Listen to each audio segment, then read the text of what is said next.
Olha só, gente, a edição mostrou como finalmente começou a treta entre o Shaya e o Wallace, e o Shaya não estava errado. Eles inocentaram o Shaya, colocando ali o Wallace provocando o Shaya. Minha vontade de esmurrar 10 pessoas ao mesmo tempo, e eu poderia e sou capaz, para. Sou pronto para, em condições de... Não é faixa preta, Chay? Não, não é por isso não, velho. E é por quê? Porque não tô pronto. Quem é que não sabe dar um murro, Chay? Quem é que não sabe dar um murro em ninguém, Vai Chay? escutar? O que é quem? Peraí, você chegou aqui, eu tava aqui com ela, não E tava? daí, é seu?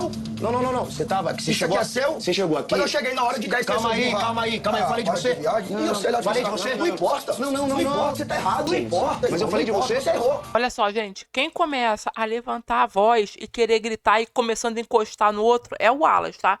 O Wallace que entrou ali na despensa quando tava o Shaya e a Michelle conversando e começou a perguntar: você vai esmurrar quem? Quem que você vai pegar? Quem que você vai pegar? Fala aí, por que que os outros não são capazes?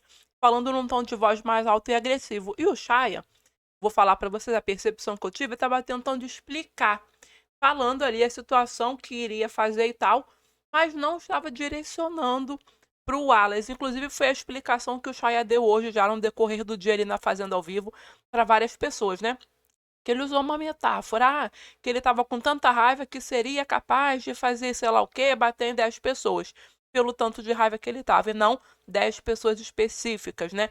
No tanto que mostrou na edição, para mim, o Wallace já tentou provocar, sim, encostando nele, já provocando ali o toque, e falando num tom de voz mais alto, levantando o tom. E até que o Shaya perdeu a paciência e começou a gritar mais ainda, né? Porque não era com ele o assunto, não tinha nada a ver com Alas ali, essa história. O tom de voz ficou tão alto que aí entrou o Nizam na despensa para ver o que estava acontecendo. Aí o pessoal que estava lá fora já veio também, ó. Já veio o Dudu, já veio o Toninho. Tanto que o Dudu ainda vai lá no quarto chamar o restante do pessoal. Vem, que o pau tá comendo. E o povo do quarto vem correndo também para poder ver o que estava acontecendo ali. E o Wallace, ele se exaltou muito. Eu reparei o tom de voz dele muito mais alto. Só que o Shaya teve uma hora que falou bem assim. Na hora que ele estava no quarto, já tinham saído dali de dentro da despensa. O Shaya estava no quarto, aí estava falando do Wallace. Ele pensa o quê? Se ele tem baixa autoestima, a culpa não é minha. É por quê? Porque ele tem baixa estatura, aí ele acha que ele não consegue fazer as coisas e que eu estava falando por causa disso. Não tem nada a ver com ele, não tem nada a ver com ele. O que eu estava falando era em geral, não foi para ele e ele quis tomar as dores e fazer um VT para cima de mim. Aí o que acontece? Quando foi hoje, o Nizam chamou o Shaya para conversar. Aí foi o Shaya e a Michelle lá para a área externa e o Nizam deu uma palestra falando ali para cima do Shaya, até falando para ele, ó, você já se prepara, porque vai vir roça aí para você, você já se prepara para isso e tal. E aí o Shaya ficou ali, a princípio, mais ouvindo, né? E a Michelle estava junto de testemunha da história toda, né? Que ela já não se controla de ser só testemunha alimentícia. Agora ela quer ser testemunha advocatícia também, né?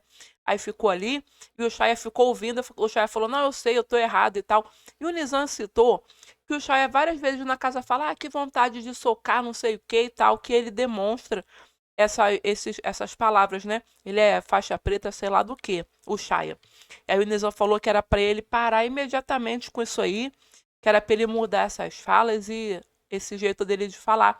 E o Shaya concordou, falou que realmente tinha que mudar e tal, e que já estava preparado, que já ia se preparar mesmo ali para a roça, né?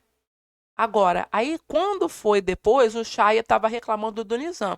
Falou que não gostou do jeito que o Nizam falou, que julgando ele, falando como se ele tivesse razão de tudo e que depois ia conversar com o Nizam. Aí eu achei que o Shaya foi frouxo. Era para já ter falado logo na cara do Nizam tudo de uma vez e falado, ó, não gostei, tu tá achando que tu é quem pra vir aqui me dar lição de moral e tal, né? Quando ele tava falando, ele na hora e não falar pros outros depois. Na hora que os dois estavam lá na despensa, que teve essa encarada aí, boa essa encarada, bem ali direta, né, um com o outro, mas dá pra ver a expressão do Wallace muito mais ali nervosa e raivosa. Tudo bem que o Shaya tá meio de lado, meio de costas, mas o tom de voz do Shaya não estava tão alto quanto o tom de voz do Wallace, tá? E outra coisa, todo mundo na casa já tá virando as costas para ele. O Mesquitinha mesmo lá falou: ninguém fala com ele, deixa esse cara isolado, não vamos falar com ele não. que ele mesmo vai entender o recado. Não vamos nem dar papo para ele, não. Todo mundo já virando as costas, o Nizam dando lição de moral. Ou seja, eu acho que vem aí um moço que vai despontar. Creio que se ele cair na roça, o Shaya não sai. Escuta o que eu tô falando. Esse homem caindo na roça aí, ele vai ficar, hein? Aí o que aconteceu? O povo todo, ai, que medo do Shaya, não vou nem dormir no quarto com ele. O Nizam foi lá pra fora na hora que apagaram a luz ontem, né?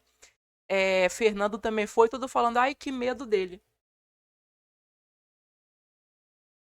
Como se eu nunca tivessem visto isso, né? Na Fazenda, que sempre acontece, inclusive. Agora, todo mundo virando as costas para ele, eu acho que dá para ele fazer uma limonada com esse limão aí, sim.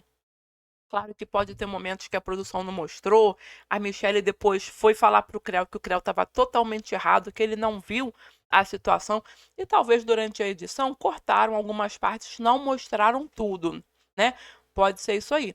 Agora, o jeito que o Shaya voltou depois para casa de boa, quieto, tranquilo, foi lá, deitou, dormiu, demonstra que ele não estava realmente com intenção de fazer nada contra o Wallace, tanto que ele falou isso pro Ninja ontem, né? Ele disse, olha, eu não ia fazer nada contra ele, eu estava falando numa situação hipotética, não tem nada a ver com ele, e ele entrou no meio e se meteu e tal, e provocou, que foi o que eu vi também. E eu acho que a produção pode soltar depois vários pedaços ali de VAR, inocentando o Shaya, porque lá dentro todo mundo já tá assim, ele cai na roça, ele sai, ele é o próximo a sair, ele vai vazar, o próprio grupo já tá votando ali, combinando para votar nele, com a certeza que ele vai sair. Então, quando ele bater numa roça e não sair, acabou, meu amor. Aí ele vai começar a engrenar no jogo, né? Quem diria? Agora, a história do edredom, meu povo. Mostrou na edição também que quem escondeu o edredom foi o Gui. Ali, ele pegando os lençóis, o travesseiro, tudo jogando no chão. E também o começo, que nem foi o lençol. O começo que foi o edredom. Ele embolou o edredom todinho e colocou lá no cantinho da cama para Carol não ver. Quem foi que viu? Acho que foi a Michelle. A Michelle, que eu acho que viu ele escondendo na hora. E isso aí mostrou na edição, tá? Acho que eles passaram pano porque nem falaram mais do edredom. Porque foi ele que começou toda a história, né? Afinal de contas, com a Carol ali. O Gui, na verdade, foi o precursor de toda a treta. Por quê? Se ele não tivesse escondido o edredom e jogado tudo no chão, a Carol não ia ter surtado, a Kate não ia ter surtado, não ia ter batido panela, o Shaya não ia ter surtado, não ia ter brigado com alas e tudo mais que gerou essa repercussão. Só que depois o Gui foi chorar, né? Foi se lamentar, que se arrepende muito profundamente. Aí o Nizam consolando ele. Aí o Gui falou que vai pedir desculpa para todas as mulheres. Foi pedir para Carol também. Só que a Carol não quis nem ouvir. Ele foi pedindo desculpa andando atrás dela e ela nem olhou pra cara dele, nem se dignou, meu amor, a dar um minuto de atenção e virou as costas e largou ele lá falando sozinho. Agora, o momento que o Shaya voltou pra dentro ali da sede, tava todo mundo na roda falando mal dele. O Fernando contou uma história que ele era acusado aqui fora, negócio de agressão. A rodinha toda inteira, a Martina, ainda bem que eu não fiquei com ele, foi um livramento, graças a Deus que eu nunca nem beijei ele e tal, todo mundo ficou horrorizado na rodinha, ouvindo as histórias ali, o Fernando falando. O Nizam falou que também viu algumas atitudes que até então ele não tinha reparado, mas que depois de ontem, com a briga, ele viu realmente algumas coisas que ele falou, faz sentido ele ter esse tipo de atitude, né?